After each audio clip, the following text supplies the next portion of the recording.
v Pomurskem dnevniku. Po 6 letih se vrača sejem Sobra. Prihaja večni derbi. Dom starejših Rakičan praznuje. Furs s pogledom v bančne račune. Vreme jutri večinoma sončno.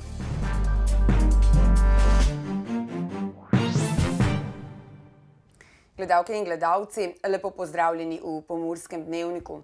V Gornji Radgoni se bo prihodnji četrtek začel 6. mednarodni sejem obrambe, varnosti, zaščite in reševanja Sobra. Po 6 letih premora se bo na sejmu predstavilo okoli 100 razstavljavcev iz 10 držav. Odprla pa ga bo ministrica za obrambo Andreja Katič. Na Sobri bo od 22. do 24. septembra na ogled oprema za obrambo, varnost, zaščito in reševanje, namenjena poklicnim in prostovoljnim organizacijam ter občanom. Če je bil prvi sejem pred 13 leti nekako namenjen temu, da se Slovenija pripravi na vstop v Evropsko unijo in seveda tudi zvezo NATO, ter da se pripravi tudi na prehod torej Slovenska vojska pripravi tudi na prehod v profesionalno vojsko. Potem je ta 6. sejem namenjen temu, da po teh letih krize in spremenjenih mednarodnih okoliščinah sistem, torej celotni sistemi obrambe, varnosti, zaščite in reševanja dobijo ponovno tisto veljavo in tisto mesto, ki si jo v družbi tudi zaslužijo. S strokovnimi razstavami in posveti, izobraževalno-družabnimi in dinamičnimi predstavitvami ter svetovanji pa se bodo predstavili Ministrstvo za obrambo, Slovenska vojska in policija, Uprava za zaščito in reševanje ter Gasilska zveza Slovenije. Osnovni cilj vojske na sejmu bo promocija vojaškega poklica in karierne poti, možnosti zaposlovanja ter predstavitev opreme in tehnike rodov in služb. Tu gre za aktivnosti, se pravi predstavitve orkestra Slovenske vojske z svojimi vložki, potem šov program, kot rečemo, Slovenske vojske gardne enote, katera bo ob določenih terminih izvajala to aktivnost. Prav tako bo predstavitev vrhunskih športnikov Slovenske vojske v okviru športne enote in pa vožnja z vozili.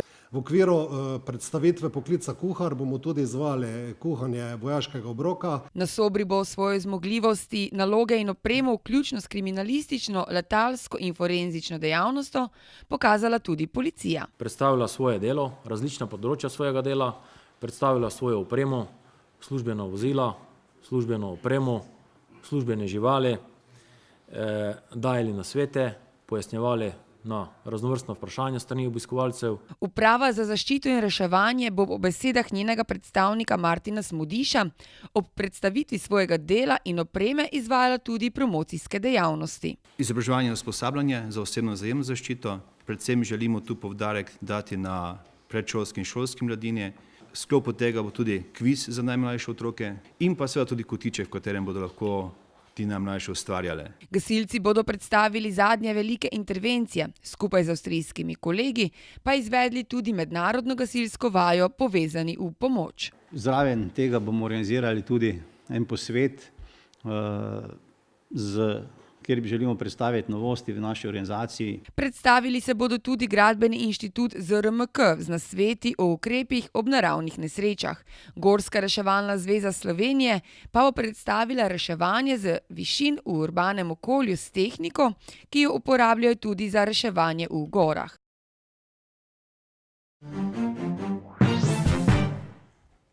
V 5. kolu 3. slovenske nogometne lige Vzhod se bosta v nedeljo na Fazaneriji udarila večna rivala, domača Mura in lendavska Nafta.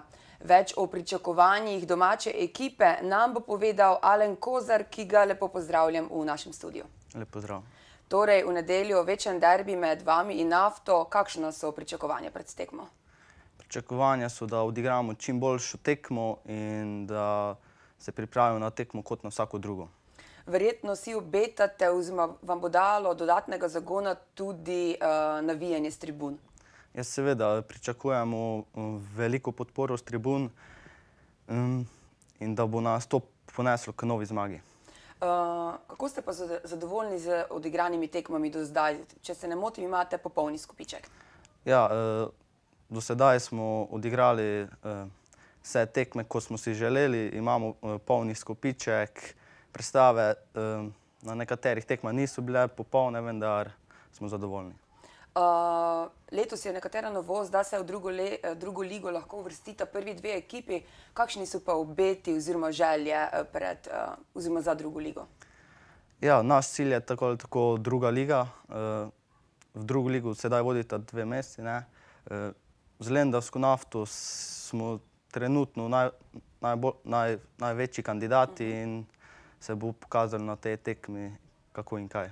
Verjetno si boste vse storili oziroma boste skozi celo sezono delali na tem, da boste se uvrstili v drugo ligo. Ja, seveda, mi gledamo v prihodnost in že gledamo v drugo ligo. Tako tudi treniramo. Prav, najlepša hvala vam za obisk v našem studiu in seveda veliko uspeha na nedeljski tekmi. Hvala lepa. Posnetek tekme si boste lahko na naši televiziji ogledali v nedeljo ob 20. uri. Mi pa nadaljujemo z domom starejših Rakičan, ki velja za najstarejši in največji dom v Pomurju in letos praznuje 65. obletnico delovanja. Dom starejših Rakičan dnevno oskrbuje okoli 600 uporabnikov, kar pa ne pomeni samo oskrbovancev po domovih, ampak tudi pomoč na domu ter dnevno varstvo. Letos obeležujemo 65. obletnico prve omembe doma. Začeli smo v gradu v Rakičanu, potem smo se 78. leta preselili na lokacijo v Rakičanu, tam, kjer je sedaj matična enota. V letu 2007 smo dobili enoto v Svetem Juriju, leta 2010 pa enoto v Murski Soboti. V prihodnosti imajo v domu starejših kar nekaj načrtov. Kot prvo bi radi prenovili matično enoto v Rakičanu, kajti del prenove smo že izvedli z ureditvijo zunanjosti in pa z energetsko prenovo. Ter v pritličju objekta smo uredili novo enoto za stanovalce obolele z demenco, seveda tudi okolico, park, tako da zdaj bi radi uredili še preostale prostore v matični enoti. Drugi načrti so pa potem povezani tudi z širitvijo te enote v Murski Soboti, namreč v načrtih imamo tudi vzpostavitev mreže dnevnih centrov po Pomurju. Tudi domove za starejše po Pomurju pa seveda pesti velika zasedenost. Pred leti smo še lahko govorili o prostih kapacitetah, danes se vzpostavljajo čakalne vrste, kajti število starejših zelo hitro narašča. Do leta 2050 se predvideva, da bo število starejših v Sloveniji približno 1/3 prebivalstva Slovenije, se pravi starejši od 65 let, in to so potem tudi potencialni uporabniki naših storitev. To častitljivo obletnico 65 let delovanja so počastili s svečano prireditvijo, na kateri so med drugim nastopili tudi stanovalci iz vseh enot doma starejših Rakičan. Ministrstvo za finance je avgusta lani objavilo novelo zakona o davčnem postopku, ki naj bi omogočalo avtomatizirano elektronsko posredovanje informacij o bančnih računih delavcev migrantov med državami podpisnicami večstranskega sporazuma o avtomatični izmenjavi informacij o finančnih računih. Podatke lahko sicer na zahtevo pridobijo že tudi pred 1. oktobrom, če le avstrijskemu davčnemu organu pošljajo zahtevo za podatke o konkretnem rezidentu Slovenije, na podlagi česar avstrijski davčni organ nato posreduje zahtevane informacije. Ukrep naj bi se začel izvajati s pričetkom prihodnjega meseca, a z njim Furs ni pridobil zgolj pogled v premoženje delavcev migrantov, temveč tudi vseh slovenskih državljanov, ki imajo v tujini odprt račun. Vsak davčni zavezanec mora namreč Furs sporočiti, če ima v tujini odprt transakcijski račun. Sicer mu grozi globa od 200 do 1200 evrov. Več naj bi predvidoma sicer bilo jasno naslednji teden po 22. seji Državnega zbora. Prejemniki denarne socialne pomoči in varstvenega dodatka, ki se svojim nepremičninam niso pripravljeni odreči, so lahko odslej mirnejši. S spremembami zakonodaje namerava namreč Ministrstvo za delo ukiniti tako zaznambe na nepremičninah, do določene vrednosti, kot tudi vračilo. Spomnimo, da je s spremembami zakonodaje leta 2012 število prejemnikov varstvenega dodatka padlo z dobrih 46 na 10 tisoč. Za pretežno neučinkovite pa so se izkazale tudi spremembe leta 2014. Zaradi čustvene navezanosti se namreč predvsem starejši lastniki še vedno raje odpovedo prejemanju varstvenega dodatka kot svojim nepremičninam. Ministrstvo za delo želi zdaj izboljšati nastale razmere, a predlagane spremembe bi bistveno zadevale le lastnike nepremičnin v vrednosti do 120 tisoč evrov, ki v teh tudi bivajo. Pridobili bodo lahko denarno socialno pomoč in varstveni dodatek, ter se hkrati izognili zaznambi in vračilu. V primerih, kjer vrednost nepremičnine presega omenjeni znesek, pa bo po določenem času vendarle potrebno oboje. Ob tem velja omeniti, da naj bi se umaknile tudi zaznambe za nazaj, medtem ko dolgovi iz preteklosti ostajajo, saj so mnogi svoje dolgove že poravnali. Spletni medij sobotainfo.com poroča o zgodbi o uspehu, in sicer, da je Prekmurcu uspelo postati največji v Sloveniji. Na katerem področju preverite na sobotainfo.com.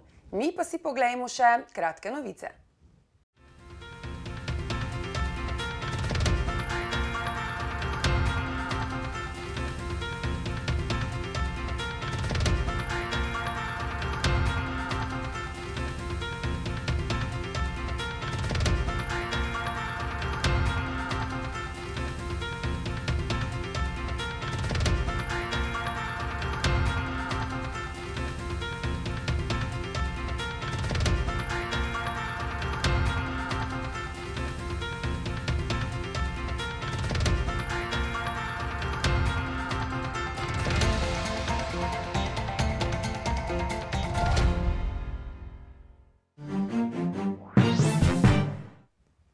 Jutri bo na vzhodu sončno in večinoma brez padavin.